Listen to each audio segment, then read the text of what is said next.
নমস্কার বন্ধুরা, আপনারা যদি একই রকম ব্রেকফাস্ট বা টিফিন খেতে খেতে বোর হয়ে থাকেন তাহলে আপনারা এই টিফিন রেসিপিটি একবার ট্রাই করে দেখতে পারেন।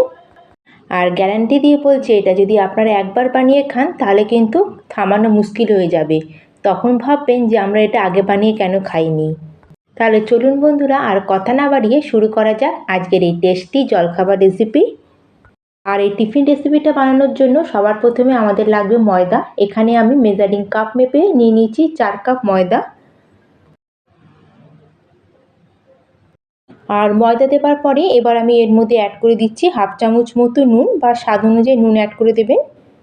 আর তার সাথে এখানে আমি দিয়ে দিচ্ছি 3 চামচ পরিমাণে গুঁড়ো চিনি। আর গুঁড়ো চিনি ব্যবহার করলে কি হবে, এটা আমাদের মেশাতে খুব সুবিধা হবে।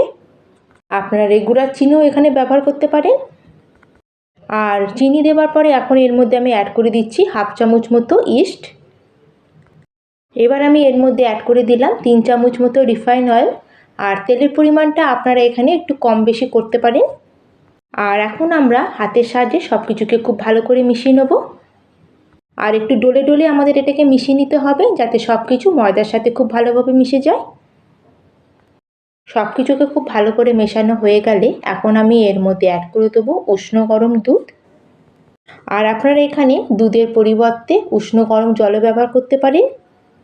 আর এখানে আমি যেহেতু উষ্ণ গরম দুধ দিয়ে ময়দাটাকে মেখে নিচ্ছি, সেজন্য এখানে আমি কোনো মিল্ক পাউডার ইউজ করিনি। আর আপনারা যদি উষ্ণ গরম জল দিয়ে ময়দাটাকে মাখেন তাহলে কিন্তু আপনারা এখানে 2 থেকে 3 চামচ মতো পাউডার দুধও ব্যবহার করতে পারেন। কিন্তু বন্ধুরা, একটা জিনিস আপনারা খেয়াল রাখবেন, এখানে আপনারা দুধ বা জল যেটাই নেন না কেন ওটা যেন হালকা গরম হয়।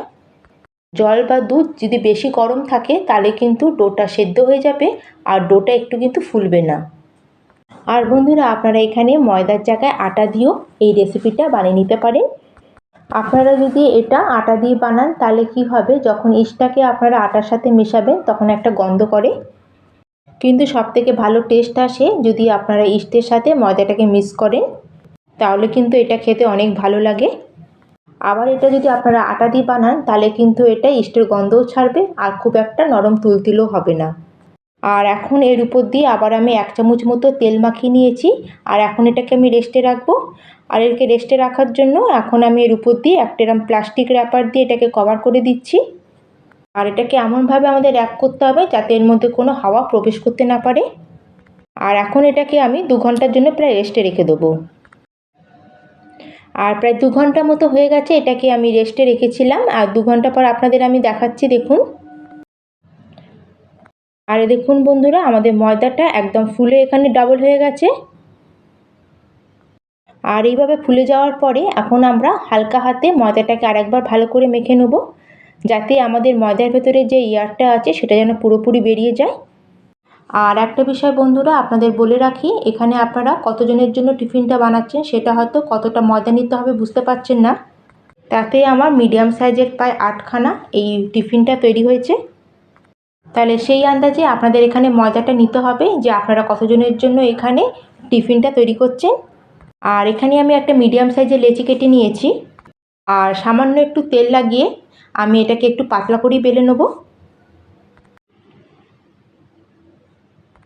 আর এর থিকনেসটা দেখুন বন্ধুরা, খুব একটা মোটাও আমি করিনি, আবার একদম খুব একটা পাতলাও না। আর এখন এটাকে বেলে নিয়ে এর উপর দিয়ে আমি কিছুটা পরিমাণে রসুন কুচি ছিটিয়ে দিলাম। আর রসুনটাকে রুটির উপর দিয়ে দেওয়ার পরে এখন এর উপর দিয়ে আমি হালকা হাতে একটু বেলে নেব।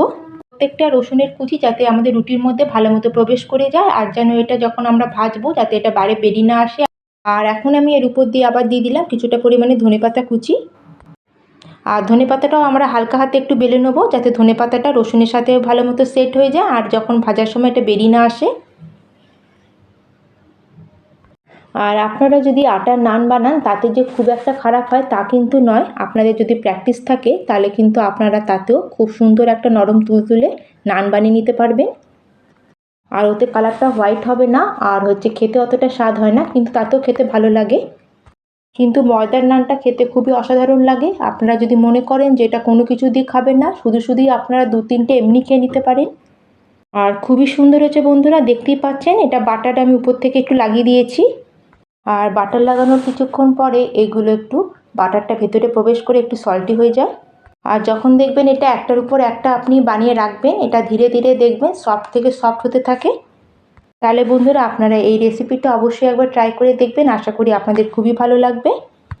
তাহলে আজকের এই রেসিপি আপনাদের কেমন লাগলো বন্ধুরা অবশ্যই আমাকে কমেন্ট করে জানাবেন। ভালো লাগলে লাইক করবেন, শেয়ার করবেন, আর চ্যানেলে যদি নতুন বন্ধু হয়ে থাকেন তাহলে প্লিজ চ্যানেলটিকে সাবস্ক্রাইব করে দেবেন। তাহলে আমি আজকের মতো এখানেই শেষ করলাম, আবার চলে আসবো অন্য একটি নতুন রেসিপি নিয়ে। ধন্যবাদ।